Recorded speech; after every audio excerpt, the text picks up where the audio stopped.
Welcome, everybody, to the first ever episode of Comics Coalition, where two nerds sit back and talk about what they love to make them broke. I'm one of your hosts, Christian Bean, and here with me is my co-host, the wonderful, the beautiful, the man who loves Superman more than Lois Lane, Mario Bennese. How you doing, folks? All right, well, since this is our first episode, we should probably explain what we are. We're a couple people that love comics, movies, games, pop culture in general. This show's about talking about it, discussing what we love. Most of the time in the first episode, we would sit back and talk to you about our weeks, what's going on, what new changes, just, give you all an update what's been going on. But since it's the first week, we decided it's a good idea to talk about what got us into the things we love. So, I'm going to put you, Mario. Mario, what got you into the stuff you love? Oh, okay. Because you are the pretty one. Okay, so I didn't get into comics until I was at least 12 or 13. It was the summer of either 2006 or 2007, and Superman Returns had just come out. And for some strange reason, I don't know what happened or what got into me, I just had this sudden urge to read comic books. So I went over to my local library. It's been a long day, folks. Your local library? My local library. Your local library? Yeah, no, I went to my local library, and of course they have graphic novels and stuff there that you can check out. And for some reason, I was drawn to Superman. I've always been a huge Superman since, but for some reason I decided to go with Superman. I mean, some part of me knew he was the first one, like the one that everybody knows. He was your first? You think you're real cute. I do think I'm cute, thank you. But some part of me is like, yeah, it makes sense to go with the one that everybody knows the most, you know? Mm-hmm. I'll get into the other ones later. And that just led me down the rabbit hole. Now, for those who don't know, when I say Mario's a Superman fan, and for both sense purposes that I'm a Batman fan, I don't mean that we're Superman fans and Batman fans. I mean that we literally collect everything Superman, Batman. And for Mario, it's a little more of an extreme case. We've had times where we're walking down Publix or Target or Walmart, just the two of us were just shopping, or with my girlfriend, we're just shopping, and he will beeline. No words were spoken. Beeline. I'm a very independent person. I will lose sight of him.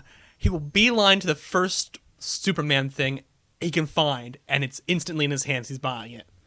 Yeah, it's pretty not bad. even like, oh, I've been really looking for this. It's like, yeah, this is coming home with me too. Oh my god, Superman tampons I need in my life.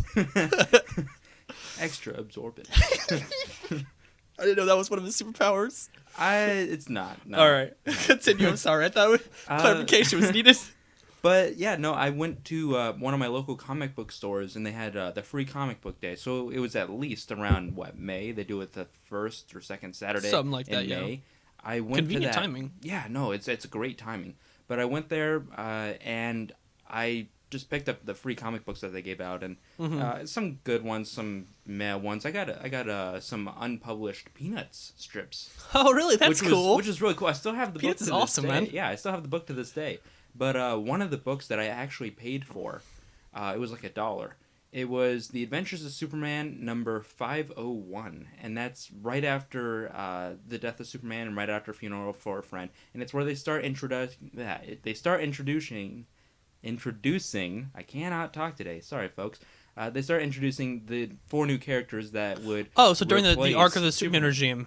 Reign of the Superman. Reign of the Superman. That's right. That's such a great book time. Where they introduce Clone Superboy Con-El. Oh yeah, that's right. Connor Kent. Yeah, so that was the first comic book I ever purchased. I still have it.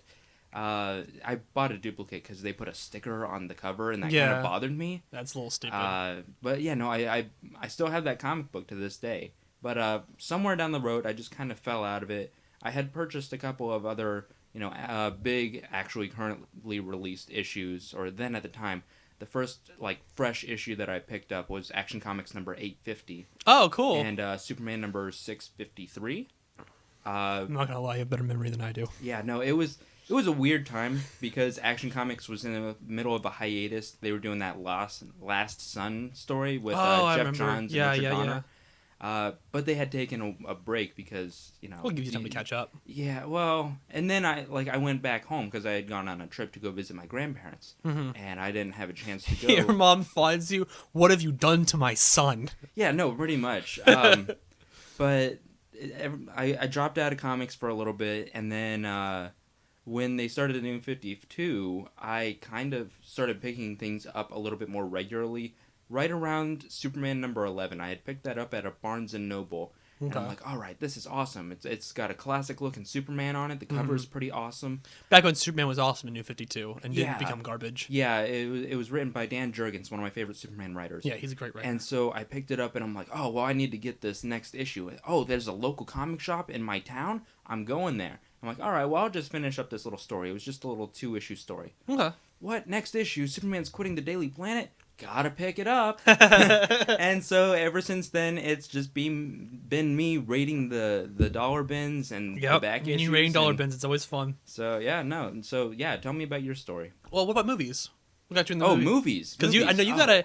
I mean, between me and you, we got ourselves a pretty extensive movie collection going on here. Well, I don't... It might be completely different for you, but movies, I always... Like, when I started watching movies, they were Disney films. Yeah, of course. Of course. A lot of people start that way. Yeah, people start films out either with cartoons or like Star Wars or something like that. Yeah. Right? For me, it was Disney films. And that's really something that set me off on this plan. Like, yeah, no, I want to tell stories. You know, for a while, I wanted to be an animator. For those of you who should know, we both are film majors, and that's how we met in school. Yeah. At college. We're both film majors, and that's our big goal in life is to make movies. But I had wanted to be an animator for a couple of years, and I found out that I'm just okay at drawing. I mean, I've seen some of your work. Your art's pretty good, but it's passable. Animation's but it's not, hard. Animation's a hard thing to do. And I've dabbled in it, and I've done some stop motion stuff. And then when I was at least 11 or 12, I saw Star Wars for the first time. Don't ask me why it took me until I was 11 or 12. But the memories, man. Yeah, I sat down and I watched Star Wars. Now, unfortunately, it was the 1997 special edition version, but those had like the fewest changes over all the versions we've had.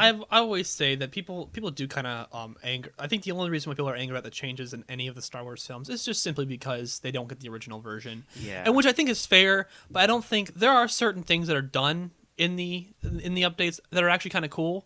Now they're usually smaller and you don't notice them. They're like for someone who's really avid in film, you notice it. You're like, oh, I appreciate that. Yeah, no, like there are some shots that they added that were CGI, like episode 4 when they're about to attack the Death Star. They have this great pan shot of the X-wing squadron just moving in. Yeah, and I think that's such a great like look for that. I think for every great moment there are like 5 stupid moments. True. And yeah, no, but that really opened up my imagination. I'm like, yeah, I want to make movies now. I want to do this. I want to be poor forever. That's my lifestyle is a series of events that I immediately regret, even before I engage in what I'm supposed to be doing. It's just one bad decision after the other. My life is just me being perpetually broke. Or decisions that will lead me to be perpetually broke. Yeah, like going to film school. Yeah. That was a terrible decision, but rewarding for me. Yeah.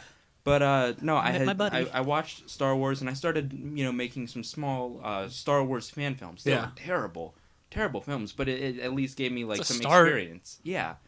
And then when I hit high school, I stumbled upon Kevin Smith. And that changed everything for me. I concur. When I first saw my first Kevin Smith movie, it was huge. I'd never seen a film quite like it. It was the moment I realized that you can actually make films low budget, and they're good. Yeah, like that was a big I can do this.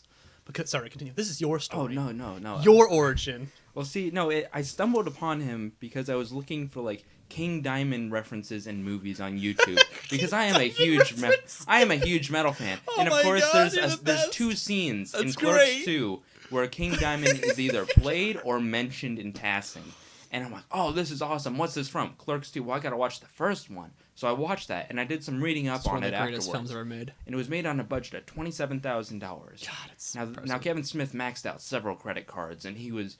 Like, this was hit or, like, it was go big or go home. Either do this and maybe fail. Or, I mean, he was already big, but... Yeah.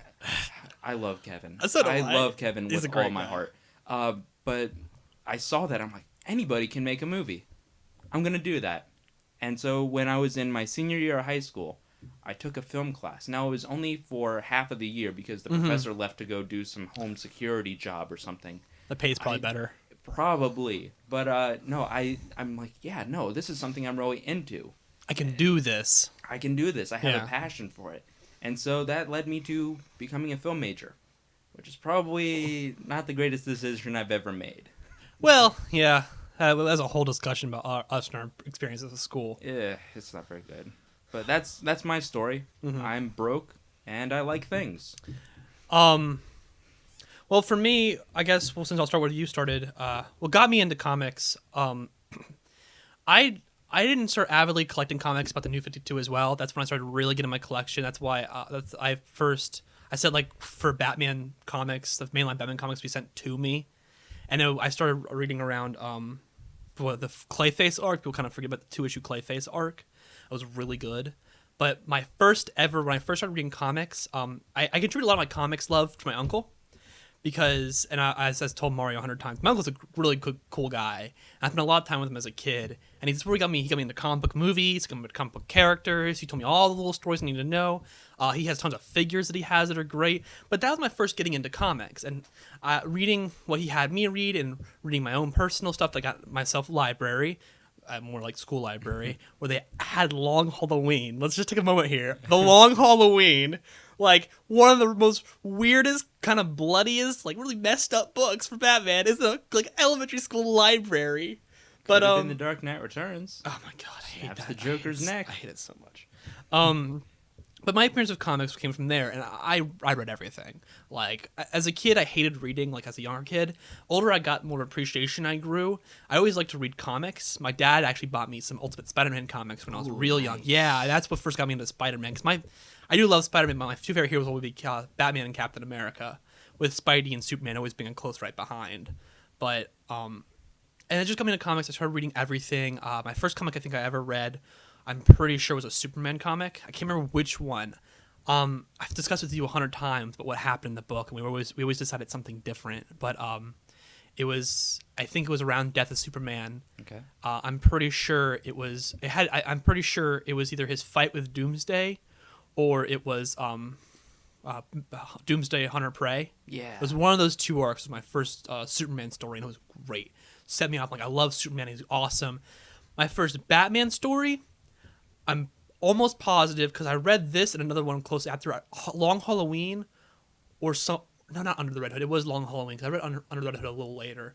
But it was Long Halloween. That's definitely my first Batman story, and oh man, that's the reason why I have a soft spot for Calendar Man and Holiday, because like I know they're ridiculous super villains, but I love them. They're great. They're Silver Age villains. They were like they're Silver Age villains, but they play so well, and like especially if you play the Arkham games, Calendar Man really does. It made him really scary in Arkham City. Even though he doesn't do anything, he's just creepy. Just because they're created in the Silver Age doesn't mean that they're less valuable as characters. No, there's some great characters out there in the Silver Age.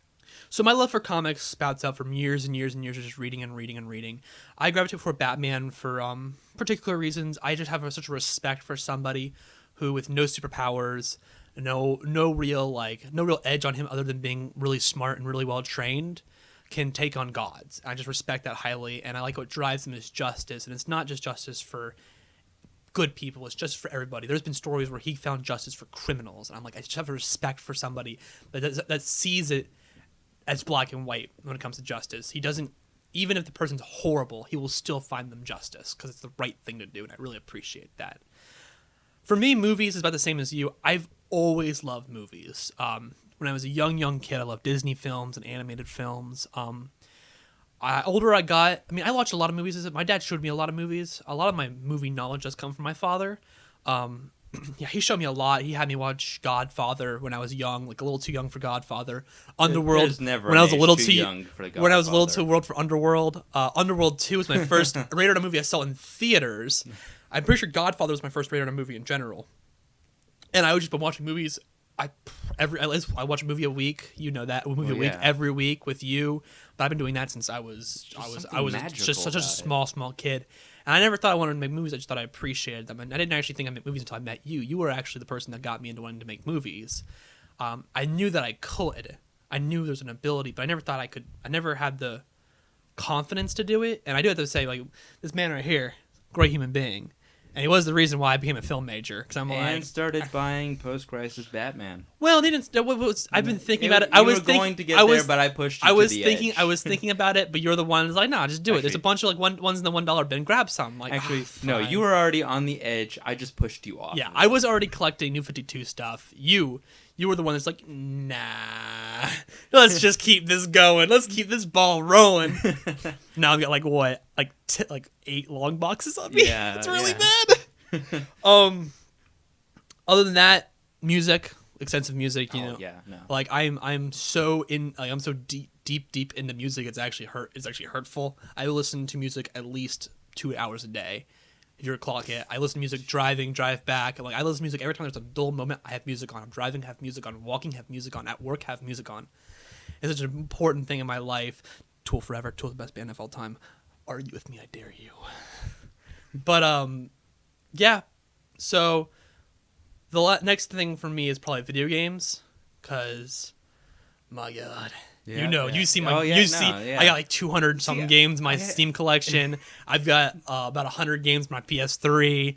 I've got like at least 20 to 30 for my PS4. It's bad. Like at least once a month I get at least 2 or 3.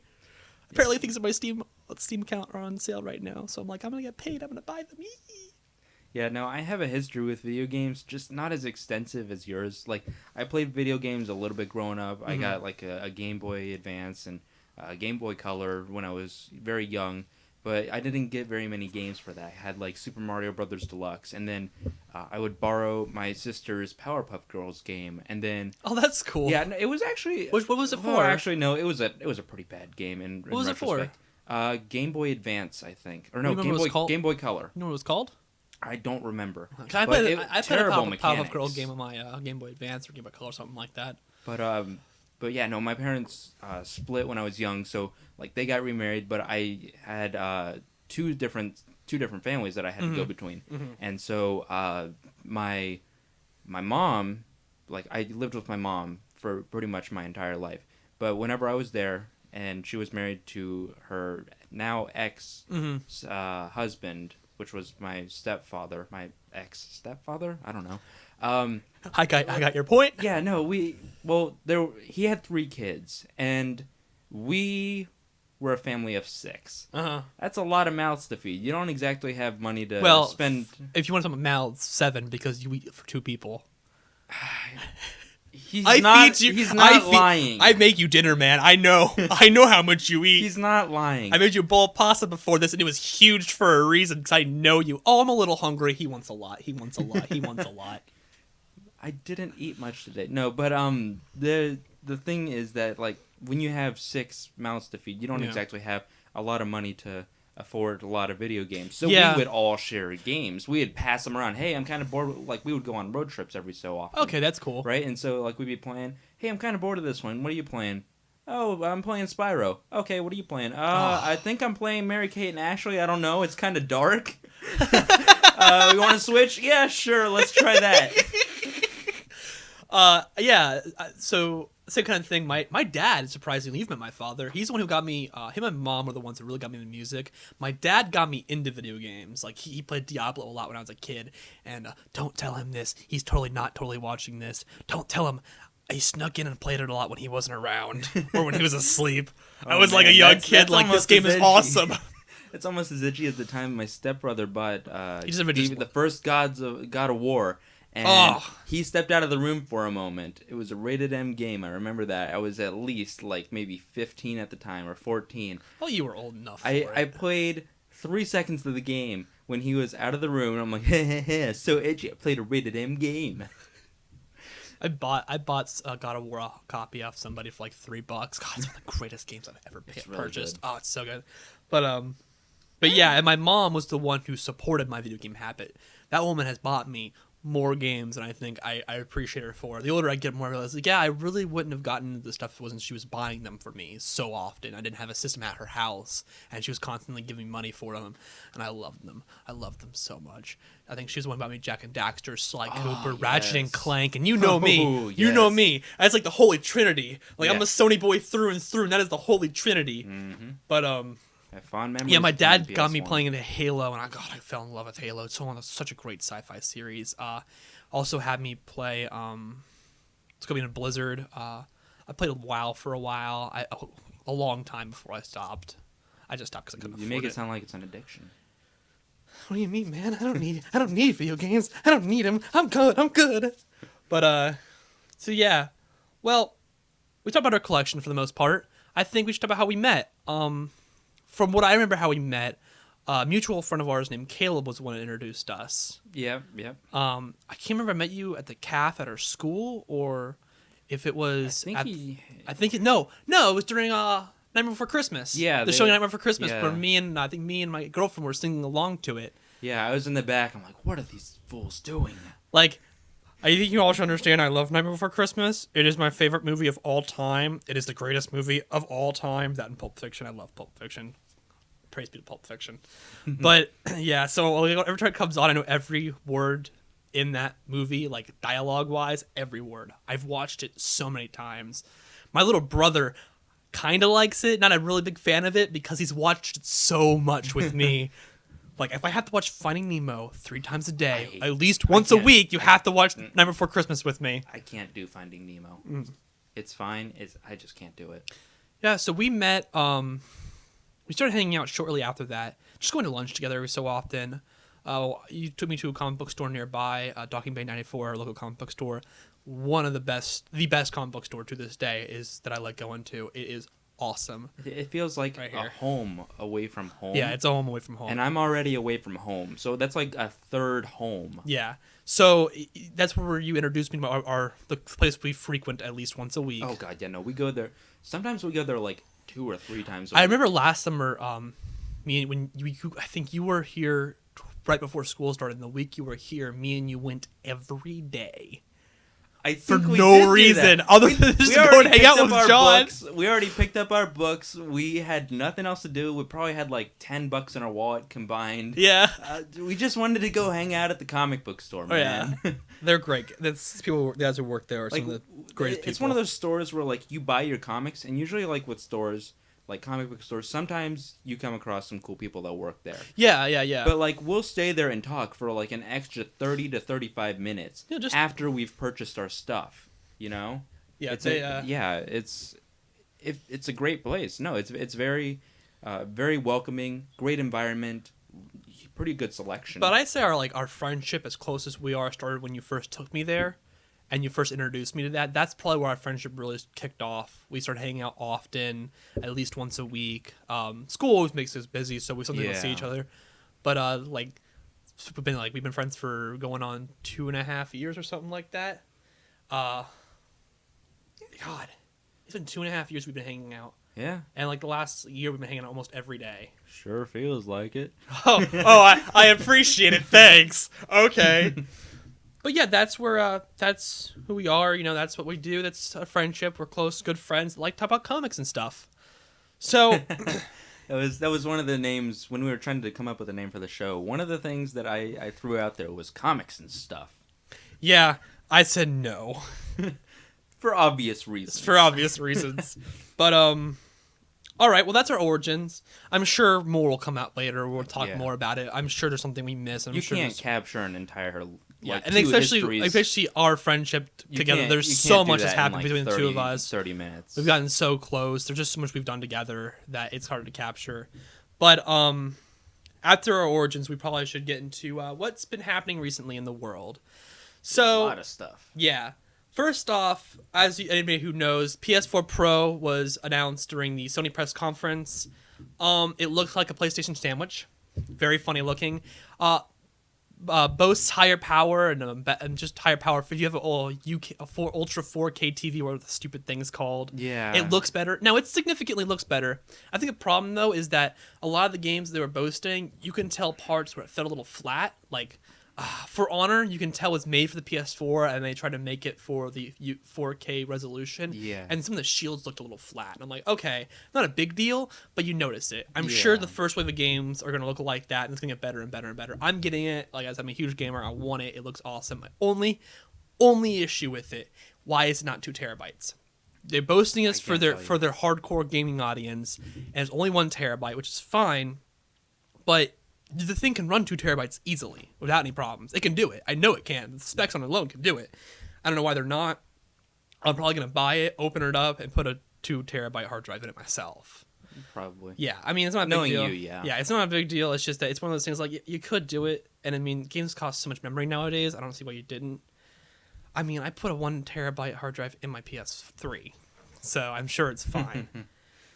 Well, next in the news, iPhone 7 was announced. Apparently, it's got a really stupid design. I don't think I think it's not as bad as it makes out to be. The thing with the headphone jack. Oh, the headphone jack is a dumb decision. I see what they're trying to do. I honestly think they should have had a headphone jack on it, but their headphones shouldn't have wires.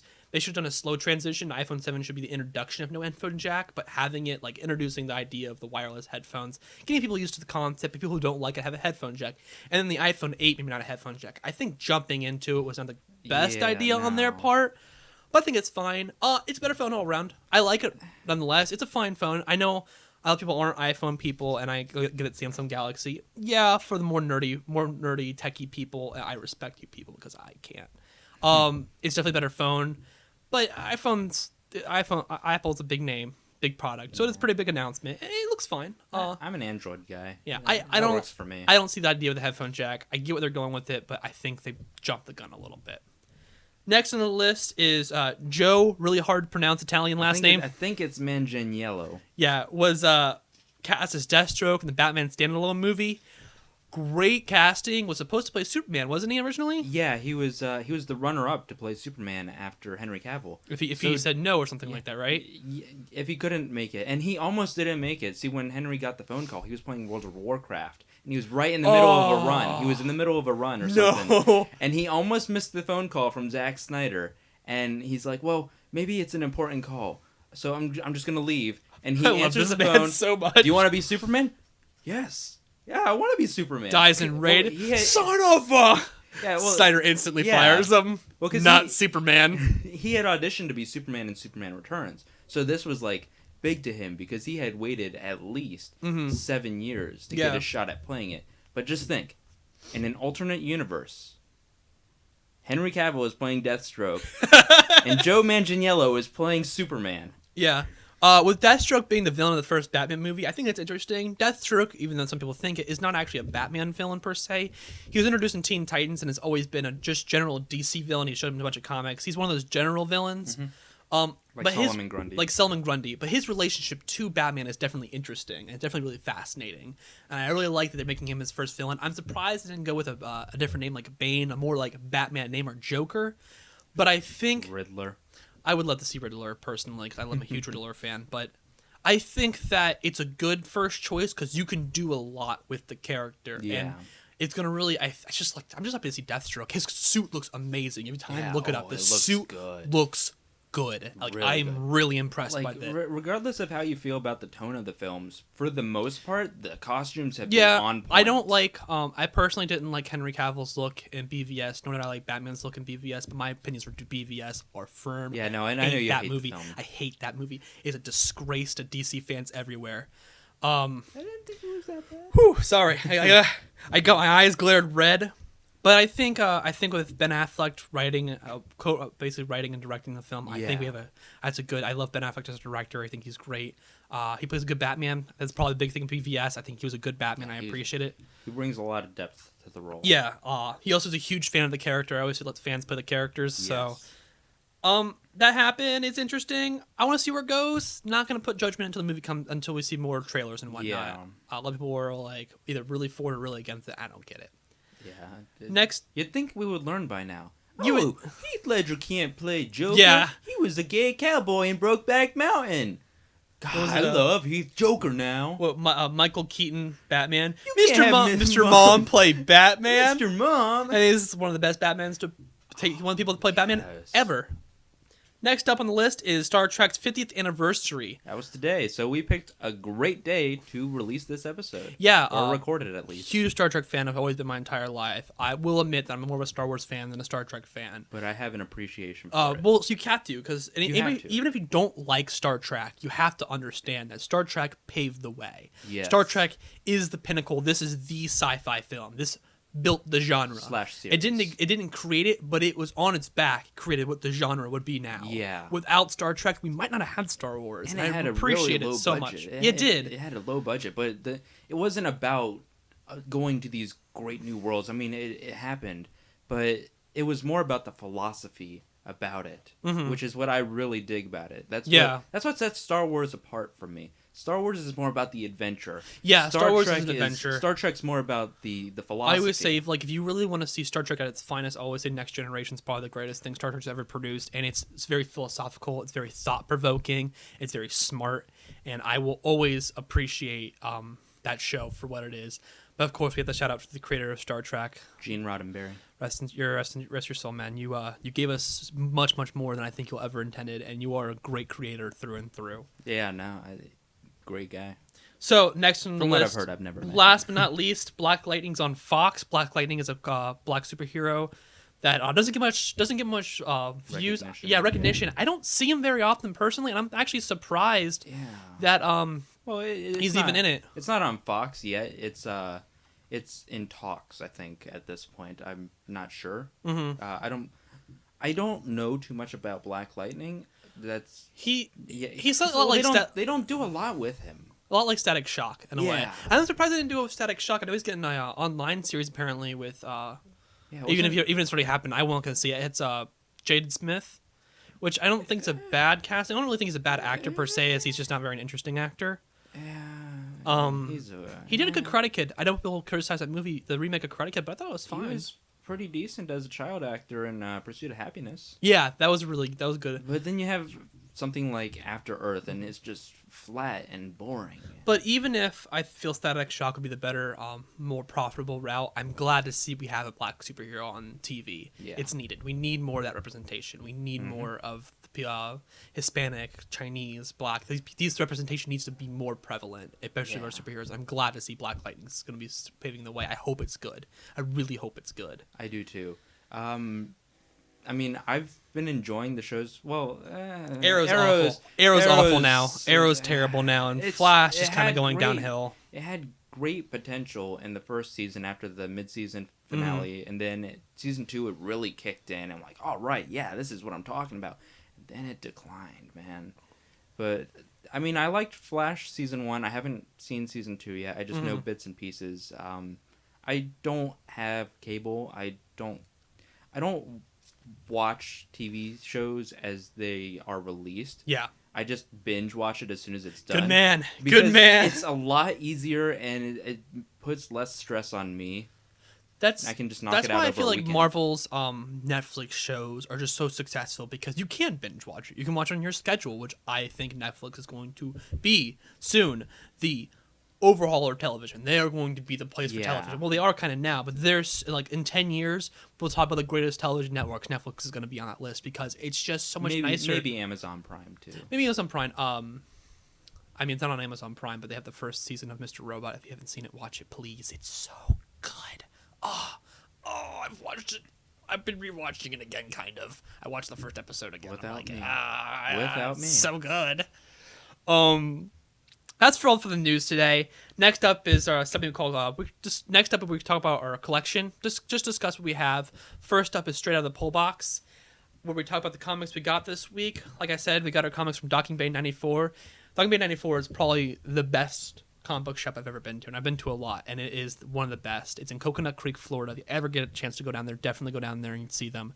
Great guys, people who work there. Very friendly. I wouldn't even just say people I get my comics from. They're friends. They're friends. They're friends of ours. They're so I good. have a class There's a with reason one of why the we guys have that it works there. here, because this is how much we appreciate them. They do so much for us, and they're such a great people. They give us our books a day early. But that's another message. Awesome. That's another thing I want to point in there is that they're a local store. You really should, if you like to read comics, read them online. It's great.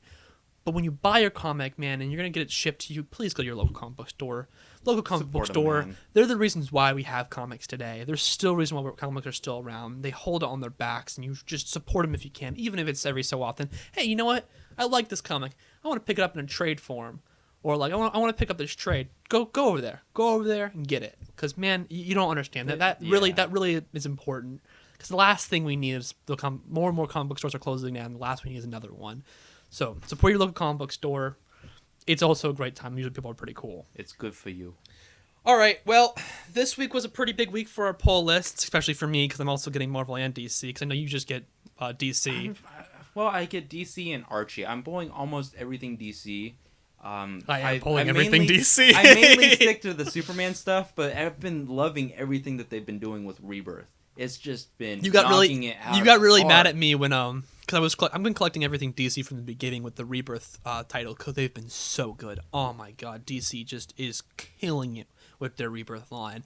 I'm just so proud of them. So much needed change of pace. Yeah, New 52 was not as good as I wanted it to be, not as good as anybody wanted it to be, and Rebirth was like, you know what? We hear you. We know what you want. Let's give you that. And it's perfect. It's perfect. Every line I've been reading is just spot on. Even Harley Quinn, though I feel it's the lesser of the lines, it's still really good. Thank you, based God, Jeff Johns. Yeah, Jeff Johns, man. You are saving it. Next, save the movies. Please save the movies. Please. So we have a specific few that we want to talk about specifically, like the ones we really want to talk about. But we're going to give a quick rundown of what we got this week and what we thought of it. Let's start, I'll start with Cyborg. So Cyborg Rebirth came out, the one shot, kind of explain where the story is going to go. Pretty good. Cyborg has never really had a really successful line by himself. He's always just been a supporting character. Yeah, I've read little bits with him in his older line, New 52 line, which is fine. Borrowed it from my roommate, who's also Austin Brown, helps do the production of this show. Thank you, buddy. Thanks, buddy. Thanks, buddy. Love you. So, it's been pretty good. I really love this Rebirth comic. I think it's very interesting, very fun. They introduced not just one, but two new unique villains to Cyborg, which is great. Okay. They really, I'm glad. You want to get a more newish superhero with more newish lines out there? Well, give him new superheroes. Pump out new ones. Don't give him the backdrops of other people. Give him his own unique villains. He fought Which makes sense. He fought this giant villain named Malware at first, and the second one I won't spoil because it is kind of a spoiler. It was also really cool, and I'm really happy to see where that goes. I'm really excited. Next up, Harley Quinn came out. It's the last issue for a mediocre storyline. I don't hate the comic per se. I just feel it's a little slow. The relationships are why I'm still picking it up. Relationships are great, and I'm enjoying how people are communicating with each other. Also, I pick up everything Batman, Bat Family, so I can't help myself. He has a problem. The Poison Ivy Harley Quinn relationship is the best thing. They're adorable. It's sweet. I like that they're together in a thing. I like this kind of. It's love, but unstated love. You know they love each other. There's a moment where Harley almost was going to say "I love you," but she was going to say it because she thought she was going to die, and Poison Ivy's like, "No, we're going to live," type thing. I really love it. It's really good. The ending of the issue was awful. The ending of the story was genuinely awful. It was terrible. Like, it was such a Deus Ex Machina. I don't want to spoil it for anyone who wants to read it, but it's a mediocre line. But if you really want to see Harley and Poison Ivy connecting as two people, I would say pick it up. It's fun, it's interesting, and Harley's funny. I enjoy her. I enjoy her character. She's kind of DC's Deadpool, but not being like really blatantly in your face, fourth wall breaky, which is kind of nice. Well, she was for a while. She's that Hot Topic brand character, but she's interesting, and I think people kind of forget who she is. Yeah, no, she can be an interesting character. I mean, as okay as Suicide Squad was, I'm not a big Harley Quinn fan, but that movie got me to care about her. Yeah, because Margot Robbie. Margot Robbie. I was gonna name myself. She did fantastic. Yeah, now, yeah. As you know, I was very avidly against that. I had other actresses I thought were mine. She didn't do bad. I still think the other actresses I had in mind would have done better, but she did a great job, and I appreciate her for it, even though she was 90% sex appeal. And I didn't appreciate that director. I don't remember your name. Sorry. David Ayer. I didn't appreciate David Ayer. I didn't appreciate that. She's not just a sex object, Moving on. Next up, Supergirl came out as well. I liked it. It's a lot. I agree with what you had said to me earlier about it kind of feeling like the New 52 stuff, where it's just her kind of complaining about how things aren't the same. Yeah. But that's kind of been a thing for Supergirl, but it's been really prominent the last couple of years because they like to go. They're trying to really push route. her pain of being a new time and new place. I totally get it. One day you're in Argo City, the next minute you're on a strange planet, and your entire civilization is dead. Her whole thing with her and Spring Rules is great. She looks at Spring Rules. This truly is an alien planet, and I'm just dying on the floor. It's so funny. I like it, but I like Supergirl. Mm-hmm. I think she's a really like interesting Supergirl too character because she's not just a copy of Superman that's 16 and is developing and really estrogen. Cute. Yeah, and really cute. She's not just really a female cute. Superman. She has a different origin story, and it completely changes how she sees things. Yeah. Superman's got 30-something years on her. but she is just a teenager. This is all new to her, you know. But I like it. I kind of want them to kind of slowly move away from the angsty thing. Yeah. But there's some great stuff in there. There's some really great stuff in there. The ending of that book got me. I'm like, oh, this is gonna get good. There's a mention in there. It's a very small thing, and I had never thought of this before. Somebody says, like she's overhearing some of her peers in high school, and she overhears one of them, and they say, "Oh, she's got this really strange accent. You can't make out what she's saying." I'm like, that would make sense. Yeah, because she's speaking Kryptonian and she's speaking English. Of course, she would have an accent. Why didn't I think of that? I kind of wonder what the accent would sound like, because it'd be interesting. Now, there's also a bit, and something... But someone called her exotic in the comic, too, and I just thought that was really funny. Like, I like the art a lot, actually. And it is taking up a lot of cues from the Supergirl TV show. Yeah. I don't think that's necessarily bad, but I do like it. Next up on the list was... God, what else came out DC? Justice League. Justice League, of course. I was fine. It's not a bad thing. It was okay. This story arc's a little weird. It is weird, but I'm going to just the whole parasites thing. I'm going to chalk it up to Brian Hitch. I don't think he's a bad author, and he's a good artist when he is given time to actually sit down and draw things. Yeah. But I don't know. I stopped caring about the JLA line that he was doing before that got canceled. Got canceled, brought back, canceled again. They still haven't finished the story. Yeah, I don't think they ever will. I don't know. He starts off with a good premise, and then it just kind of slowly fizzles out into... Yeah, I it's completely not bad. agree. The characterizations are great, and the art is phenomenal. Mm-hmm. But it's just... He had a... Catwoman was in the JLA, wasn't she? For a bit? No, that was the JLA one written by Jeff Johns. Yeah, okay. See. What else came out? For DC, we'll start with DC. Okay, DC. We had... Harley Quinn came out, we talked about that. I don't know. Well, we had our boys. Huh? Superman and Batman. Oh, yeah. Well, before we get to there, because we're going to discuss Superman and Batman a little more heavily, Marvel side, I collect some Marvel stuff. We have ourselves Daredevil, which was fine. A lot of problems I have with the Daredevil line is they introduce stories that they're going to finish later, but they're introducing it. As cool as it is, I'm like, oh, I get really invested, and they just like, oh, yeah, next time. I'm like, when? When is next time? This time, they're not doing that. They have this story with this guy doing paintings with blood or something like that. And it's weird. I don't want to spoil it because he has an affinity for a certain type of people, which is really interesting. I like it a lot. I think the art is what keeps me going. Like, the art's great, and the characterization's great. I do like how, since everyone's forgotten that, everyone's lost, he wiped everyone's memory of him being Daredevil, of Matt Murdock being Daredevil, except for Foggy.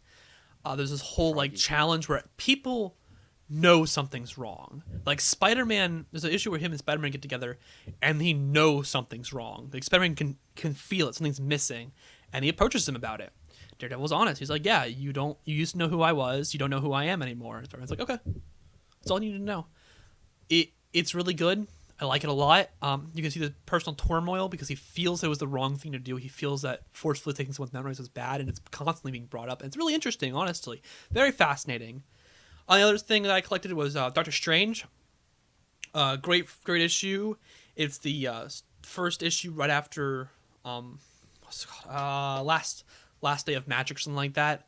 Good story. I really like the story. Doctor Strange has been phenomenal. A lot of things Marvel have been really bad. Like, I recently just dropped Amazing Spider-Man. I never thought I would do it, but I dropped Amazing Spider-Man. I dropped Hulk, which shocks me because you know how I am with Hulk. Like, I'm a big component of it. He's a great character, deserves more love. I haven't even picked up Captain America. The Falcon line was good, and then I just stopped being interested in it. And then Steve Rogers had his own line, and that just ended up being awful. Just a train wreck, and that really hurts me because I'm such a huge Steve Rogers fan. Cap. I love Cap. He's such a great character. But unfortunately, his line's not very good. So it's nice to see there are a few in there that are golden children for me.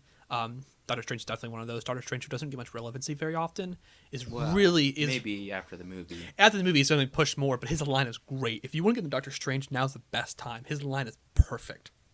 A mixture of great art, makes great writing. It's really interesting. The first arc, it's not just the first arc, it paves the way for Doctor Strange, what's going to be for now into the foreseeable future. It's great. It's fantastic. And the first issue right after that introduces a character we've had before. The very ending, I'm really excited to see where that arc goes. Great issue. Pick it up. It's so much fun. It's so great. It's just, I can't stress enough how much people need to get into it. All right, next are about 4 issues this week that we're going to talk about more in depth. We're going to start off with my favorite superhero, Batman, now being written by Tom King and artist is David Finch. The recent Batman line was perfect. It's the ending. It's kind of the ending of the first arc. Monster Man's gonna be more the official ending. Transition. Yeah, it's more of a transition from the first arc to the crossover, which will eventually transition into the next arc with a very special villain that is revealed at the end of this issue. Go pick it up; it's really good. It is really good. We see a lot of emotion with Batman. Oh my god, yes. And there's just this entire issue is about Gotham Girl kind of coming to terms with her brother's death. Last issue. When it comes to spoiler alerts, it's been a week. It's too late. Well, over a week. It's been over a week. We had that 5th week in August. It's been over a week. DC didn't know too what late. to do. You know, with bi-weekly books, the next week after the book's released, spoiler alerts are off. I'm sorry. But the whole Gotham Girl getting over her death of her brother, Gotham, and it's great. It's so heartfelt. Really not a lot happens in it, but it doesn't need to have anything big there's just into it. one moment though with Batman relating to her and talking to her like a person, trying to connect with her, and it's something we missed in Batman. It's him being a hero, a real hero, not just a guy who punches people, but a guy who gets down and says, "Look, I understand. I've been there, and will do anything to help somebody, even if it's the smallest thing, to help them, to be their friend, their mentor, their ally." And it's so good as a Batman fan who's just so tired of the angsty, angry Batman all the time. It's just so nice to see him as a person. That's the one thing this line does great. He's a person. He cares. He loves. And I can't stress how important that is to me and how much I feel like I was crying at a certain part of that book. It was so heartfelt, and you can just read how much the character cared for this girl and how much he wanted to help and how far he's willing to go for somebody. Great issue. Pick it up. Good. Great story. The story was perfect. Batman calls in the Justice League. Batman admits he can't solve something on his own and calls in the Justice League. How rare is that in modern Batman comics? But for quick, I wanted to show the issue itself. I love the cover. Yeah. And it's not even something that really happens in the story per se, but it's more of a representation of what Gotham Girl is kind of thinking. Like, Batman's going to come after me now. This cover is a little deceiving. Like, Batman. It's a little deceiving, but it's Gotham Girl's kind of losing herself a little bit, and this comic really covers it. This is how she's feeling. This is what she's going through personally, and I respect it, and it's really good. It's a great cover. It's a great book altogether. I won't mess up this time and forget to put the cover out. Sorry, guys. First episode. What can I do? That's the one thing I really dig about this. Or at least the cover. It's very psychological in nature, and that's the one thing that I've always really dug about Batman and his rogues gallery. Yeah. It's very psychological. based. It's the best part about Batman for me is his rogues gallery is all in the head. Like Superman has even pointed out, he couldn't fight in Gotham. It's too emotionally draining, and it takes someone who's willing to walk that line. Yeah. It's great. Great issue. Pick it up. Really, just get into it, please. It's so good. This is really the Batman. Rebirth Batman is why I want people to get into Batman. I've been pushing it a lot to people. Get into Batman. This is the time. This is the place. Do it.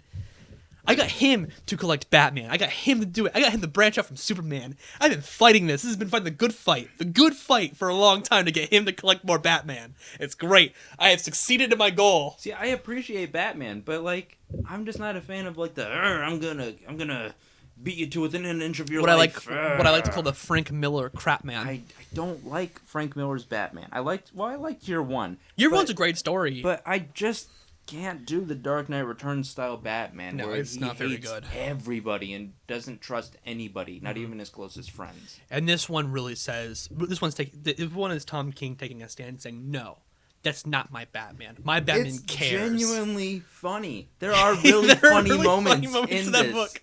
I binge read all 6 of the issues last night. The only funny moment that didn't hit for me was because it was an artist error that he didn't show that they were kidding enough, and it was a whole he asked for katana, I gave him some other blade. See, no, I picked up on that immediately. I felt the art could have been a little more clear. I thought he was being serious. Like, what is he's like, oh, I got him this, but instead he asked for this, but instead I actually got him this. He's never trusted me since, which it's a funny joke, but the art makes it look he's serious, and I'm like, okay, you could have made it look like he was kidding a little more, or found a way to make it seem like they were kidding a little more.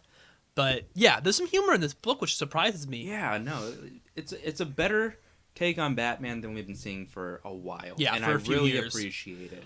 Even though I think Scott Snyder, great Batman writer. I'm so happy to see he's doing All-Star Batman. He is killing. The first issue of that book was intense and great, and that's where he belongs, doing his own side thing where he has full power. Because when he has full power, he gets us brilliant things like Zero Year, which is a great story, or like Court of Owls, a great story. Like, he can do Stories with Killer Moth. Also, this issue has Kite Man. Kite Man. Kite Man? Why? But it's great. Kite Man is awesome, man. It's pretty cool. He's one of those really ridiculous villains. It's just fun to see on there because he's a Kite Man. He gets the hell kicked out of him. It's great. I like the design of his suit. They updated. Yeah, he updated the design. It was really nice. I liked it. The updated design. There's a few like small villains in this issue that they updated designs for. I'm like, oh, okay, that's cool. Yeah. There's this one really funny moment. It's kind of serious, but it's goofy because it's a pirate. And I'm like, okay, guys, what are you doing here? Oh yeah. No, like they bring Psycho Pirate in for the majority of this arc. I'm like, well, Psycho Pirate. Yeah, you don't really see him. It's him and Hugo Strange. And I'm like, these are great first villains for this Batman story. Yeah, like Psycho Pirate. many people forget. People overlook him a lot, but he played a huge role in Crisis on Infinite Earths. Many people forget that Hugo Strange was Batman's first major villain. Like, then came Joker, of course, but I'm pretty sure Hugo Strange was introduced in Detective Comics. I think so. Before Batman got his main line, and it's good. It's one of his first major reoccurring villains. Him and of course Joker, and it's good. It's really really good. But next up, we're gonna be talking about is Superman. Oh my God! Yes. Would you like to do writer and artist? Yeah. It's written by Peter J. Tomasi and drawn by Patrick Gleason. Gleason kills it. Every issue God, in his art. I love It's his something art style. See, fantastic. when the book first started, I wasn't sure if I was a fan or not of his art because it has this weird, almost cartoony style to it. He draws John Kent with these big Disney-esque eyes. Well, it's innocent eyes. Yeah, like I totally get that, but it's like compared to everybody else just having normal eyes, I'm like, this is kind of weird. I kind of dig it, but it's really. Oh, I was on it. I was on it first issue. I'm like, this is great looking. He draws so magnificently. But this arc has surprising Eradicator, surprising first villain for a Rebirth arc. I would expect like Lex Luthor or something. I want to know what they're doing because they are bringing back a lot of the villains. From the Death of Superman period. Doomsday in Action. Well, remember comics, they did a Death of Superman rendition in New 52, which was meh. It was awful. Well, it was pretty awful. Wait, which one are we talking about? Are we talking about where he actually died? When he or are we actually talking dies. About Doomed? When he actually dies. Oh, Final Days of Superman? Yeah. No, that was really good. I didn't like it. Did you read it? I read a little bit of it. No, you got to read the entire thing. I read the beginning, couldn't get into it, then read your ending bit, still wasn't into it. How he dies. The only thing I really liked was him.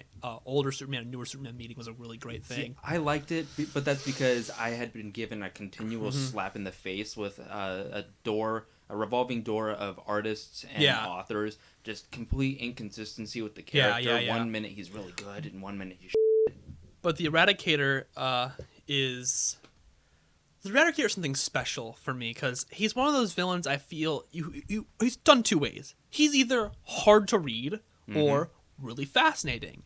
And I think this book might be my favorite Eradicator story. This might be one of the best Eradicator stories for me because I really enjoy Eradicator. Modern Eradicator. I'll give you that. He comes up in Death of Superman period, didn't he, for a little bit? Yep. He's one of the main villains in Reign of the Superman. Yeah, that's such a great.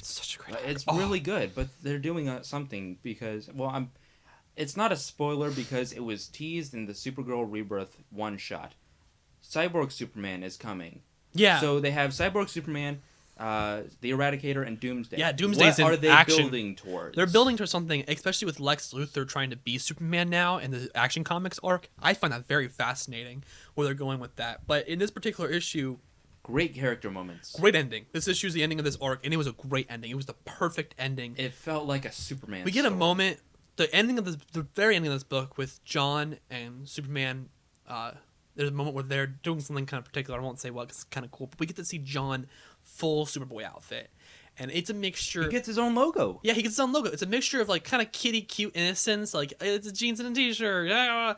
But he has a cool cape. that goes well with it. Yes. And it's kind of, I'm really excited to see him and Damian Wayne in the Super Sons story, which is going to be awesome. I'm so excited for this. This is one of my favorite, probably most excited I've been for a comic book in a long time, because Damian Wayne, I love that boy. He is Bruce's son. This just all the felt way. like a Superman story all Yeah, around. it was all around. Every character beat has been on the point that it needs to be. Every piece of art has been phenomenal. The parts where Superman needs to get angry, he is angry for a reason. It's not just to definitely. push. It's not just to sell comics. He's angry because there's a legitimate reason.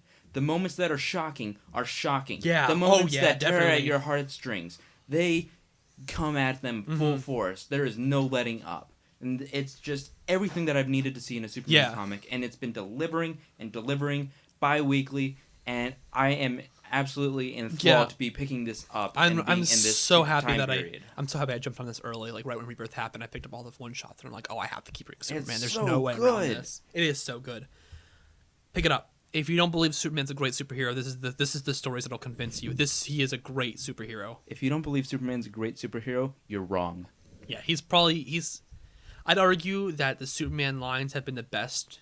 That and Green Arrow have been the best lines that we've had all week. Oh, speaking of Green Arrow came out this week. Oh yeah, that's right. And Nightwing. Oh yeah, good stories, really good. Good. Nightwing was good. I like the ending. We're done talking about this. Yeah, I like the ending with Raptor.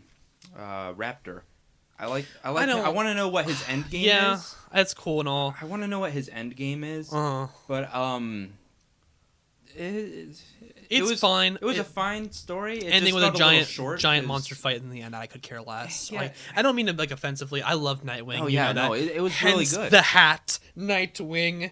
But I just felt like giant monster fight in the end. It could have used 2 more issues. And that's the thing, or at least because one it started at least a month out after Rebirth started.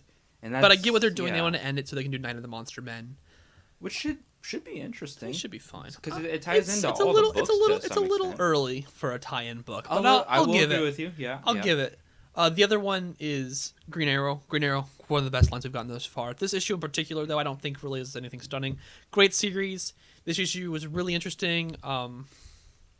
Came off right after Shadow kidnaps what's Oliver Queen's sister, new sister. I can always forget her name, but it's right after she kidnaps her, and it's fine. It's a good issue. I'm curious to see where it's going. Like, it's one of those, hey, this happened. This is all about her experiences, her life, and I'm really excited what happens next, because it really does, like, you get an idea of this character and you learn what, like, her whole mindset behind doing the double cross, like going undercover without Ollie knowing. There's a whole reasoning behind it. It makes sense, but you kind of like, I really wish you wouldn't have done that because it complicates it too much.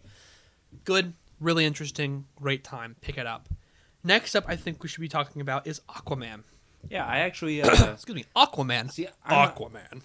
I'm a part-time writer for the Superman homepage, which is the biggest Superman fan site in the world. And, I'm very proud of you. Yeah, well, they had asked me. Well, actually, I more or less volunteered. They needed somebody to review this issue because Superman's in it. And I volunteered because I'm picking up the line and thoroughly enjoying it. Yeah, oh my god, it's been good.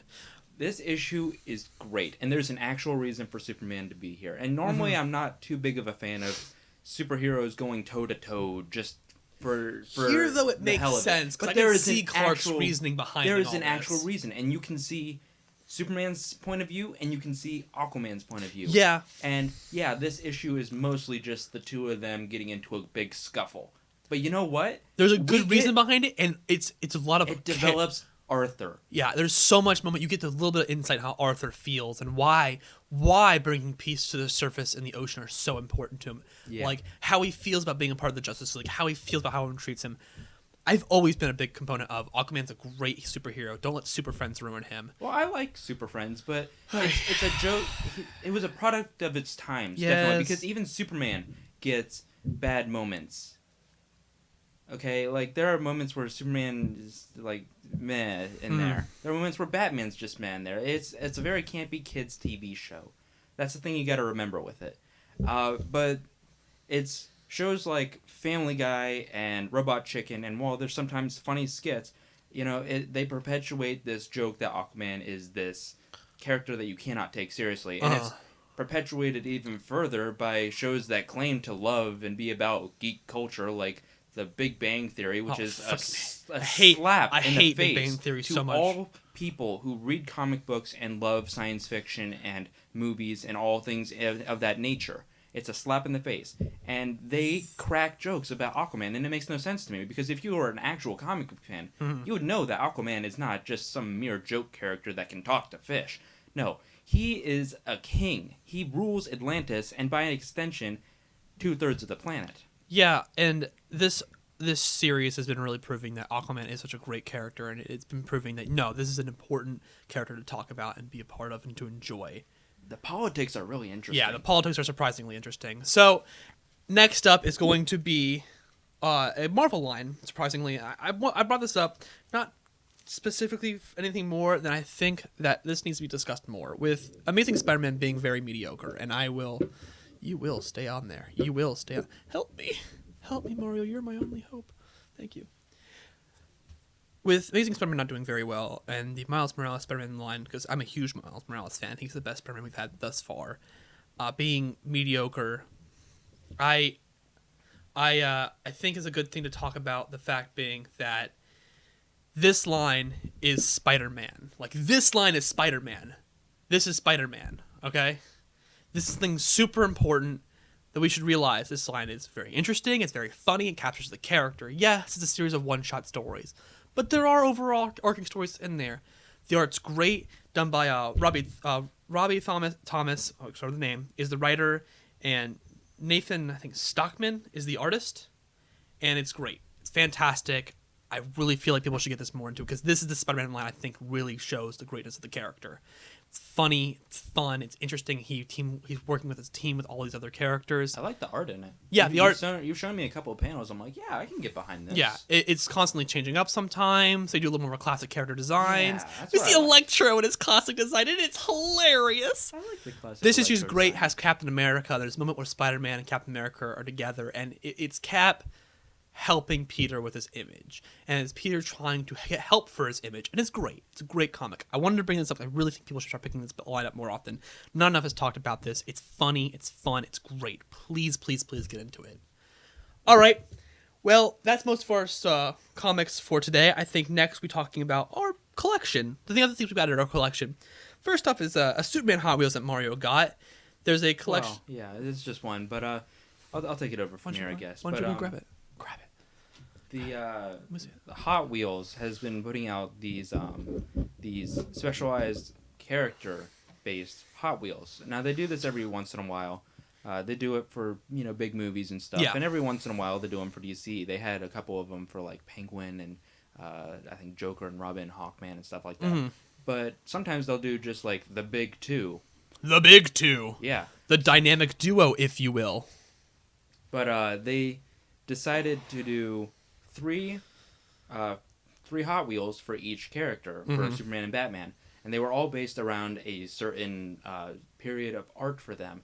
Well, everything from like 1986 to 2004. So we get Frank Miller from Dark Knight Returns. You get Ed McGuinness from the Superman Batman line, and we get Jim Lee from, I think, Hush for Batman, and For Tomorrow for Superman. Hush. Definitely Hush. Yeah. I think you showed it to me. That's definitely Hush. And I had found the Ed McGuinness and the Jim Lee Hot Wheels, and for some reason I could not find the Frank Miller Superman Hot Wheels car. And it was bothering me, because I am a completionist. I need to have the complete set. And I walked into Walmart one day with my buddy right across from the table. Hey. And I'm like, let me check in the Hot Wheels section. I don't remember why we were there. Like, that was such a big moment. Like, oh, there it is, finally. Yeah, type thing. I found it, and I could never find it. And on eBay, it was going for at least $10. Now, these things are at least like $4.87 retail. Awful drawn Superman. I don't mind it. I don't like it. I don't like Frank Miller's art at all. I don't like Frank Miller almost at all. It translates a lot better to like action figures. Yeah, it definitely translates better in action figures. But I finally found it, and I am thrilled to have it in my collection. And what else can I say? It's a Superman Hot Wheel car. Yeah. It's a thing that I just bring it up. It was pretty cool. Yeah. All right. Next up is your Lex Luthor figure. Yeah. So I've been collecting the Multiverse line for quite some time, and I mainly stick to the Superman characters. Yeah. There's got some Batman stuff in there too, but nothing that I personally am interested in. Yeah, like I can see where you're coming from. They sometimes do look a little cheap, but like we get an Earth 23 Superman. How cool is that? You know? But I have been picking up a majority of the Superman ones. There's only like 2 that I don't have, and that's because I cannot find them anywhere. It's TV, Supergirl, and Super Doom. And I have been looking for the Lex Luthor from Batman v Superman for a long, long time, and he's been out for at least 2 months. And the same day that we went to go to Walmart where I found the Superman Hot Wheels, I found the Lex Luthor. Like, he's coming home with me. He's coming home with me. Now, it's an okay design. It doesn't exactly look like Jesse Eisenberg. And for some reason, they gave Lex Luthor an ab crunch, but not Superman. An ab crunch? Go figure. Seriously, Mattel, you need to step up your game on your articulation. But they only had one of him, and I'm one of the people where I need to have a duplicate if I'm going to open it, unless I really don't care about it that much. But I've been doing a pretty good job of keeping all of them in their packaging. That's good. So yeah, I got that. Pretty cool. Here, I'll take it. And then this just came in for me yesterday. Oh yeah. I had already done an unboxing. The Legion of Collectors. Yeah, I'm subscribed to the DC Legion of Collectors, and for those of you who are unaware, it's kind of like DC's version of Loot Crate. Yeah, it's one of the Loot Crate clones we've had a lot of. Yeah, they do some pretty good stuff. They have some pretty interesting items in there. Not everything they put in there is exactly a hit.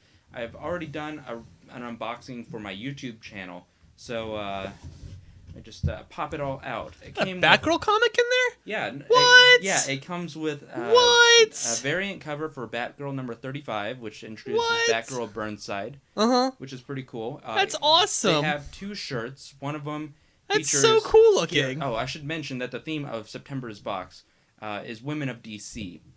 Okay. And so it came with 2 shirts. Well, you could get one of 2 shirts. The first one is a hero shirt, which is featuring Supergirl, Batgirl, and Wonder Woman. The second shirt is a villain. The one you're shirt. wearing today. Yeah, no, I am wearing it because it's awesome and surprisingly comfortable. Oh, that's good. The other one is a villain shirt that has Harley Quinn, Poison Ivy, and Catwoman on it. I want that so It's badly. really cool. I don't know why they chose to go awesome. with a gray shirt.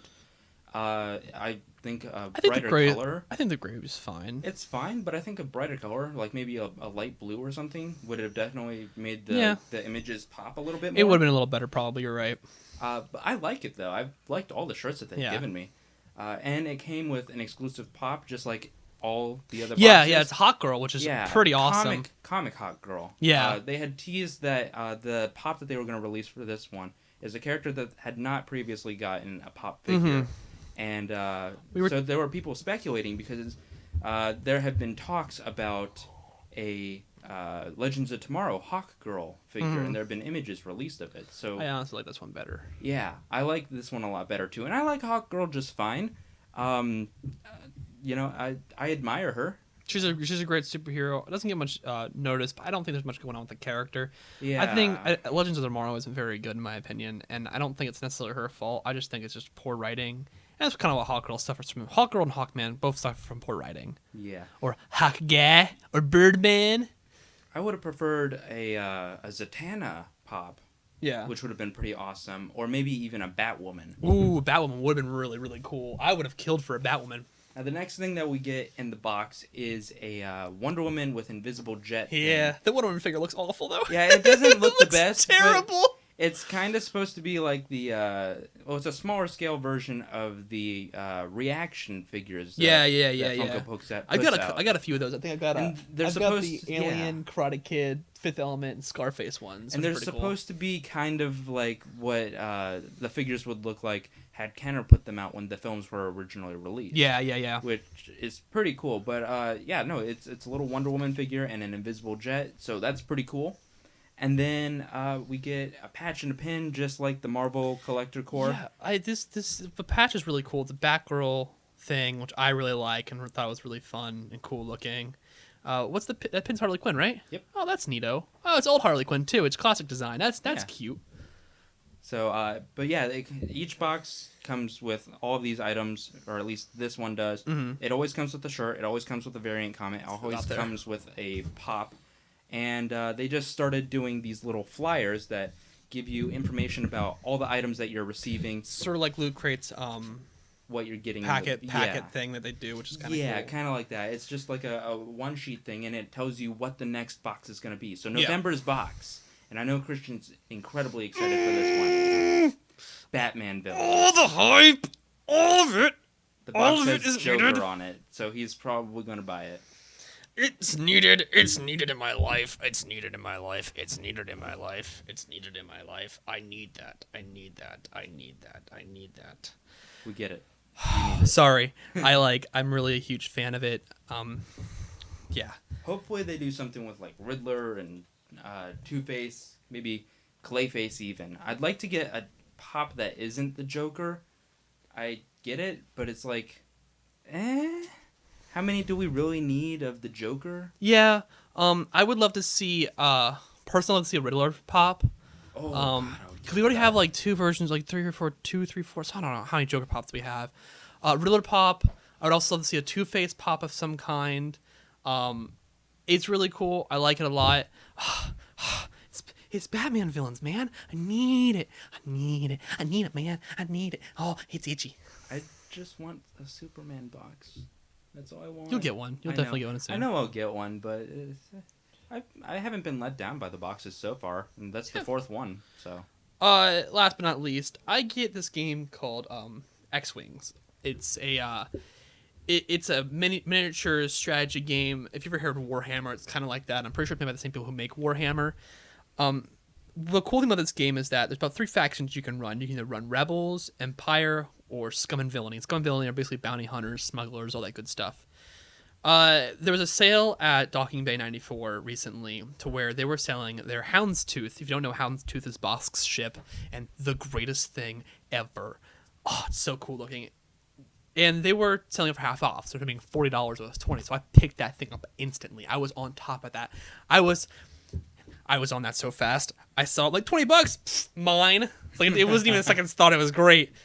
I got it. I love it. It's awesome. It's really, really, really, really cool. It's well designed. Looks good. The cards that come with it are really good. It's going to be a really nice addition to my game. I got a couple buddies of mine from back in my hometown who also play it. Every so often I go over there and I play with them. They usually whoop my butt. I don't have much. I've got like a few on me. They got like we're making extensive like armadas. So like we're getting to the point where we want to have this huge game eventually. So I'm just slowly collecting Scum stuff, and it's fun. I like it. I just want to bring it out because it is. I'm a huge Star Wars geek. Every Star Wars line I collect. Every Star Wars book I try to get. I watch every Star Wars movie. I try to get the special editions of all editions I can of every Star Wars movie. And now I'm also getting miniature stuff, which is awesome because they're awesome looking. I love them. I love them so much. Yeah, I have like 3 copies of the original trilogy on VHS. Good man. Good man. All different, versions with different edits and all. Star Wars is really important to us. Yeah, maybe a little bit too much. Well, we can never have enough Star Wars. That was all in our collection this week, but we wanted to have a discussion we'll do this every so we'll have 1 or 2 things we want to talk about, and as a discussion I wanted to have with you all and with Mario about the movie ratings. Now, specifically not reviews. I want to be very specific about this. Movie ratings, as in Rotten Tomato meter, Metacritic, IMDb. And whatnot. IMDb. The problem with number ratings, I don't think they're bad per se, but when you put things on a scale, I think something's skewed. Recent examples have been, I feel that Suicide Squad was a little more panned than it should have been. It's not as bad as it made it out to be. I criticize BVS every day and all night. I'm one of those DC fans that say, no, you're not gonna give me this terrible quality you've been giving me. I want good stuff. Like I want real, genuine, good stuff. So yes, I'm a huge hater on BVS, and I've made it very clear. People's like, oh, you're just a Marvel fanboy. It's like, no, Marvel just makes better movies, and you don't have to deal with that. I'm sorry. DC movies have been awful. They've been awful. Man of Steel was okay at best. Batman v Superman was awful. Completely garbage. Probably one of the worst superhero movies I've ever seen. One of the worst. I say one of the worst because like, oh, what about Batman and Robin? I find that funny, but that's just me. What about Tank Girl? What about Tank Girl? Batman vs. Superman was genuinely one of the worst things that we've had in a long time. And I think Suicide Squad was a step in the right direction. It wasn't necessarily good. It was just okay. The characters drove that film. The characters did drive that film. The bar scene that the movie was the best moment in that movie. By far. That was the best moment. The problem is that everyone sees the ratings. There's been a huge uproar about the rating on Rotten Tomatoes. It being like 29%, maybe even lower. It's ridiculous. Like, it's way, way lower than it should be. The movie is not that bad. It's like 47-ish. I'm pretty sure it's lower than that. That's what I would think it should be. I think 47.50 would be that's a fair rating for it. It's an average movie. It's not even that. Maybe even 55. It's just okay. It's fun. It has its moments. It's worth a night at the theaters, like Matinee or something. Yeah, there's other things going around that have been, like, I think Anthropoid, an awful movie that was just rated way too highly because it was super artsy, but wasn't very good. What was it, 90-something%? No, not even close. We saw it for... It was rated pretty highly, someplace that I had seen. And, it was 60-something%. Every review I had seen, both on YouTube and the comment section on several review sites, just glowing reviews for this movie that was really boring. Yeah. How do you make a movie about Nazis boring? Like, and the number rating, the ratings for it have been weird because I see some people like praising it, but then giving it like 60, and some people criticizing it, then giving it like 80, and I'm like, I don't know what you're doing here. The problem comes down to is movie ratings, the number ratings. I think there's a divide. There's a problem. You rely too heavily on them. You rely too heavily on them. Now, reviews are nice because reviews give you an opinion of someone else's. Like, should you spend your money to go see this movie? Should you spend your money to go see this movie? And this is what I thought. This is the problem we had. This is the good things. Make your opinion based on that. I think number ratings, especially Rotten Tomatoes, which either it's bad or it's good. There's no in between, which is stupid. There's a whole like, oh, it's certified fresh. I think there's a tomato or certified fresh, which is fine, but like it's either a tomato or a Rotten Tomato. And I'm like, that is not. You need a middle ground. You need like a blooming tomato or something. Like, it doesn't work. Almost ripe. Yeah, it doesn't work. As much as I like the whole bringing all the critics together with their opinions are, sometimes, and I will always say, critic opinions are more professional, better thought out than any fan opinions. Why I hate IMDb. It's all fan reviews. All IMDb is fan reviews. For the most part, yeah. There are a couple actual reviewers. And people just hoard it's good, it's good, it's good. Like, horrible movies are giving great reviews because fans like it. And I'm like, it's still not a good movie. Just because you like the movie doesn't make it good. You know? Yeah, no, I like Batman and Robin. That movie is garbage, but I enjoy it because I find it funny. You can like a movie, but critics and reviewers... Yeah. I think there's been a big problem with movie ratings recently. People realizing that movie ratings are kind of dumb. I don't think necessarily that they're dumb. I just think that... We need to change the system. We need to understand that a number rating is how the person feels at the time. Number ratings can change. There's a lot of problems like, say you give this movie one movie an 80, but then you say one movie is better than another, but you don't feel it deserves an 80. That's when ratings come a problem. You're like, okay, well, I can give it a 75. But like, well, you said it was better than this one. You give that one an 80. But I think there's a problem with movie ratings is that it comes down to the idea that any number you get to, people connect to that number instead of your opinion. Like, people will just look at the number and not your opinion, which I think is a frustrating and difficult problem to overcome. I'll never personally give a movie a number rating. We're going to be doing movie reviews on here. Yeah. Just what we saw that week. I try to go for a letter grade at most. I don't even do that. I feel letter grade but it's very limiting. It is. I feel like reviews are great. Ratings are kind of a problem and frustrating and limiting. And I think we should all just kind of take a step back and try to read the reviews and not the rating. Don't take the rating to heart. Read what the person had to say. 'Cause people say like, oh, it's got like BVS got panned on Rotten Tomatoes because it wasn't good. But if you read the reviews, the people who were panning it had something to say that was good points, and no one wanted to read that. They just want to see it was panned. They never give it time of day because you see the number rating and you're like, oh, the review's awful because I don't agree with that number rating. But you don't have to take the time to read it and try to see what their opinion is. You know, I disagree wholeheartedly with a lot of reviewers, but I still find the review good. Like, Brad Jones does the Cinema Stop, right? Yeah. Oh, I love Brad Jones. I like when he does the after theaters reviews, things he does. Screenings. Midnight screening things he does is really cool. I don't always agree with them. No, but there I are always films that he likes, and I'm just like, that was just an okay movie, Brad. But I always am interested with his reviews, and one thing I really like about it is that he doesn't give a number. Him and his buddies, they just talk about the film and what they thought. And I like that because I get more out of that. There's more you get out of that. You understand the film better that way. Yeah. So it's just a discussion I wanted to have. We'll do this one an episode, maybe 2 an episode, depending on how much we feel like doing. The next thing is that, so every week we see 1 or 2 movies, but at least we always see one. That movie we like to lovingly call Garbage Day. Garbage Day! Now, on Garbage Day, we go online, we find, okay, what is the worst reviewed movie? Which one is just sounds downright awful? Which one have we not seen is the lowest rated? Now, there's some on there that we've already seen previously. That's why we didn't do it, like 9 Lives, God Help Our Soul. Yeah, we saw that one. Wow! I was excited to see that one, but not for the reason that you It would was so think. bad. I knew it was going to be crap because it looked like it was, from the trailers, it looked like it was a script that had been passed around for 10 years. I'm like, I need to see this. Yeah. You want to get in on this, buddy? I'm like, all right, I was Yeah. on it, and I think that's actually what started Garbage Day. Was that first movie started Garbage Yeah, Day? This and is a recent thing we've been doing. Yeah, it's like $6 Tuesday? Yeah, I'm we down. saw Mechanic Resurrection. Terrible. Oh my god, It that movie was so bad. bland. It was so and bad. boring. Forgettable.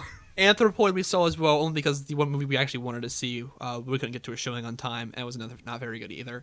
This week's Garbage Day is Morgan. One of the producers on this is Ridley Scott. Yeah, his one son of the directed greatest his son directed it. One of the greatest sci-fi directors of all time, Ridley Scott, producing this movie, and it is. A discount ex machina. It really is. It's all the good parts of Ex Machina taken out and put in ridiculously unnecessary horror. This movie does not work as a horror movie. There's a moment in the movie to where it's a psychiatrist kind of thing that breaks down AI psychiatry, talking to this AI, and it's awesome. That's the best part of the movie. It's really interesting. Thanks, Paul Giamatti. Yeah, Paul Giamatti, you made the movie. You made the one moment I really liked in that movie was from you, and it was great. It was interesting to see this conversation. I wish we had that was the movie. If the movie was more discussion based, not a horror but a drama thriller type thing, I think the movie would have played better. Everything that had to do with horror was forced, hard to watch, choppy. We started counting the edits. We got to at least 70 cuts. What was it? Jeremy Johns. Jeremy Johns mentioned it, and you wanted to do it. And I'm like, okay, cool. And we were started counting the cuts, and like, what did the highest number get to in one of the action sequences? 70 something one of the action sequences. It was ridiculous. You can't tell what's going on, and it's the same problem that Suicide Squad had. The editing was garbage. If you can't tell what's going on in an action sequence, you're doing something wrong. You're doing something wrong, and you need to get new editors. The one thing though this movie had going for it was the young actress playing Morgan did a great job. She did a great job. She was really interesting. She held the film together. I think there's a lot of good actors in here. Well, Paul Giamatti obviously did also a great job. He chose the scenery with the best of them. There was a lot of great actors here that did a good job. Now, with Garbage Day, we're going to spoil this movie for you, just so you know. Next up, I'm going to start saying some spoilers about the movie. If you don't want to hear it, tune off now for 10 minutes. It's a bad movie. Don't go see it. Or just don't go see it. It's not worth your time. Yeah, just wait for it to come on Netflix. Yeah, or DVD. Grab a couple beers with your buddies and just make fun of it, because that's what we were doing. It was an empty audience in a large theater. They put that one in. But a lot of the movies we've been seeing recently when it comes to Garbage Day someone is committing suicide or talking about committing suicide. 9 Lives. And randomly in this movie, this one scientist guy, he's really sad because the project's being shut down. Same guy who plays a villain in Winter Soldier, the computer. Was it Anthropoid? No, he played a character in Anthropoid. He was also in Winter Soldier. Oh yeah, that's right. He was I always forget his name and it'll kill me. He's a Captain America villain. He's the computer in Winter Soldier that talks to Cap. He's also in the first Avenger helping out Hydra. But he's in it, and at one moment he's really sad. And the next thing we see of him is just him hanging by a belt. I don't know. It was great because we were in a quiet theater, 5 people. We could hear everyone's all disappointed in the movie, and he's just sitting there, he's hanging, and you could hear him going, "What? Why?" And then I couldn't help myself. I yell out in the middle of a loud theater, "Hang in there, buddy! You'll get through this!" And the people behind us were breaking down laughing. It was the greatest moment. But it's so stupid. It comes out of nowhere. Why? I get it. Everyone's supposed to die. Everyone dies. Twist is stupid. The twist is the worst thing. It's Shyamalan twist ain't got jack on this. It is bad. It's probably one of the worst twists I've seen in a movie in a long time. The main character, the main redhead character, I always forget the actress's name. She was a Invisible Woman in Fantastic Four. She's actually an AI. What? Whole thing's a test to see if she's better than this new model. What? It's out of nowhere. It makes no sense. It doesn't make the movie better at all. It doesn't. It makes the movie worse because a lot of her confusing. a lot of her decisions later on don't make any sense afterwards. It doesn't make any sense. It doesn't work. It doesn't flow. It's just the stupidest decision. There's no reason behind it. The movie story was dumb, but it worked fine. Adding that twist brought a whole new element that just doesn't work. It doesn't make any sense at all. It is the stupidest thing you could have possibly done. It was bad. Ridley Scott, I'm tired, man. I'm tired of you getting into bad movies, man. I'm tired of it. I had to defend you as a director. You made Alien. You made one of my favorite movies of all time. You made The Martian. Stop making bad movies. Stop making me defend you. I had to defend him now, and it hurts me a little bit. I had someone walk up and was like, we're talking about Aliens. Like, yeah, but Ridley Scott's a bad director. And I sat there for at least 30 minutes tearing into that guy. He's like, no, he's good. He's good. Yes, he's a little pushy with what he wants to do. And yes, he did do Prometheus and now doing a sequel because that's what everyone wanted, a sequel to Prometheus. The people were clamoring. Yeah. But he's a good director. His son, on the other hand, is not.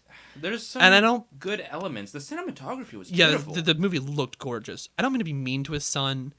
I think he has potential, but I think he needs to take a step back. He's trying to be like his father. You can see it very clearly.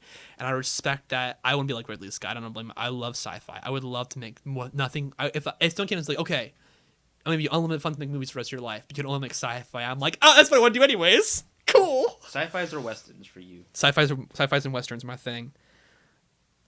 Morgan was bad. We'll try not to see it. If you want to see it, go ahead, man. You have fun. We fully say go do it. I've seen people that have enjoyed the film, and I think they're crazy for a second, but they're entitled to their opinion. Yeah, no, I respect it. There are things in here that are pretty good, and I can see where people kind of enjoyed it. At the very least, I got some popcorn out of it. Yeah, we got popcorn. So every so often, we don't want to do this every week. We're probably going to do it next week as well, because I think we want to see Kubo the Two Strings really badly. The theater near us is Matinee Mornings, $7 movie tickets. We see all our movies discounted because we're poor people. This week we decided, we should go see it. We should really putting off because we wanted to see the reception. Don't Breathe. Oh my God, yes. Do you know why they call Matinee Mondays are things we really want to see. Not necessarily going to be good, but we want to see it really badly. Don't Breathe. There's a reason why they call it Don't Breathe. You're too clenched to breathe the entire movie. I don't squirm in movies, and I actually squirmed in this one. He freaked out during the movie, and I was shocked. I've never heard Mario freak out in a movie before. He just made him jump, and I'm like, something happens, and there's like maybe 7 people in the theater because it's early in the morning. Yeah, and I'm like, Jesus! It was really funny. His reaction made me jump. I almost pooed myself a little bit because I was like all like my feet were on the chair. I was holding my legs. Man. I was really into it. Like the beginning's a little rough. It does have a rough beginning, but like Get straight to the point. You get straight to the point. Horror movies need to do it more often. The ending, it could have been cut a little earlier. It ended a little too long. Like you could have. There's a moment where it feels you'll feel where it should end, and then it'll continue for a bit longer. But it doesn't detract from the film. It doesn't detract at all. The beginning and ending may be a little iffy, but it doesn't detract from the overall film because the film is about the middle. It's about the house. It's about this blind man trying to kill these robbers, and it is perfect. Oh, it's so good. It is. This team that did the remake of Evil Dead? Evil Dead. They made the remake of Evil Dead. That's Sam Raimi, folks. Yeah. And he and his team kill it. They know what they're doing. The guy who played the blind man was the best part of this movie. He had very few lines. One of my favorite lines is they're talking and it's just like something like he makes a comment earlier in the movie, there is no God. And then he makes a comment later on. Someone says, how can you do this? She's like, a man can do a lot of things when he realizes there is no God. And the line's okay, but the line is delivered so perfectly. It's so perfect, such a perfect delivery that it makes an okay line turn into an excellent line. Probably the best moments in that movie for me. It's like, oh my God. There is a twist in the movie. It's not bad. A lot of people are saying it's really bad or really stupid. I didn't see. I didn't have any problems with it. I kind of like it. I think it adds more depth to the movie. Do we need it? No. No, you could have just done a straight up thriller film, but yeah, but it actually made you dislike this guy because for a good portion of the film, you feel bad for this guy. Oh, these people are breaking into his house. You kind of feel bad for him because there's like something. You side more with him. Yeah, than they They do try to humanize the other characters, but it doesn't work. Well, because they're just terrible people. They're terrible human beings, and they're very clearly terrible human beings. It's good. It's interesting. I have to say that I am really happy we saw this movie when we did. Very happy. I had a great time. We woke up early. We were excited. We were all like little schoolgirls going in to see it. We sat down. We were all both a little iffy. The movie started off. We kind of looked at each other like, oh, it's okay so far. And then right when we get into the house, everything goes downhill. And it's just or uphill. When the turd hits the fan, you're just all into it. You're like, so oh good. My God. Like the second the break-in starts, you're interested. Okay, this is cool. And then it keeps going, oh, this is really cool. Oh, this is really cool. Oh, this is really cool. And it's really interesting and really great. Yeah. Great film. Go see it. See it. It builds tension really well. And it's the same thing that Nerve did. And Nerve is really good at building tension. Nerve was pretty good. Mm-hmm. It had some problems, but it did build tension really well. And I'm really glad to see that. The second and third act to Nerve was perfect. The second and third act to Nerve was really well done. But I really like seeing that filmmakers can actually create an air of tension instead of relying on jump scares, which, in my opinion, like, you can do a jump scare pretty well sometimes. Uh-huh. But to me, they're the fart joke of horror. Yeah, they are overused and they need to be stopped. There's a way to do jump scares, but I think people have lost the way to do it. There are jump scares in Don't Breathe, but they kind of shy away from them. Well, the thing with jump scares you have to understand, when you're doing a jump scare, it's not about surprise. It's about, it's coming. It's there. It's about the setup. A good jump scare is all about the setup, to where a good fart joke is all about the timing. A good jump scare is all about the setup. How do you set it up? Does it work well? Does it add to the tension? Does it add to the feeling? Is it cheap? Because if it's cheap, don't do it. There's a way to do jump scares right. This movie understands it. They sparingly used it, and they also, a part of the scare was the fact that you think they're going to do a jump scare and they don't. And you're just like, oh, the tension hurts me. Great film. Honestly, one of the best things I've seen in a long time. One of the best horror movies we had in a long time. And I'm really, really, really, really happy that we got to see it. I recommend it. You like horror? Go see it. Did you like the team that made the remake of Evil Dead? Go see it. Go see it. Go see it. Do it. Do it. Obey. Obey. Fart jokes in horror films. That's how you know we're classy. That's how you know we're classy here at Comics Coalition. Well, guys, this has been the first episode of Collectors Coalition. That was a great time. Good time. I think that's about it. That's about it. I realize now we call myself Comics Coalition. I am kind of an idiot. I do have a terrible memory, and I am sorry. But next episode will be next week on Friday. See you all then. Thank you for listening to Collectors Coalition, a Magnesium Studios production.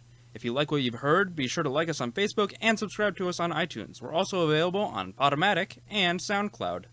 Be sure to follow us on Instagram at Collectors Coalition and on Twitter at Collect Coalition. Stupid character limits.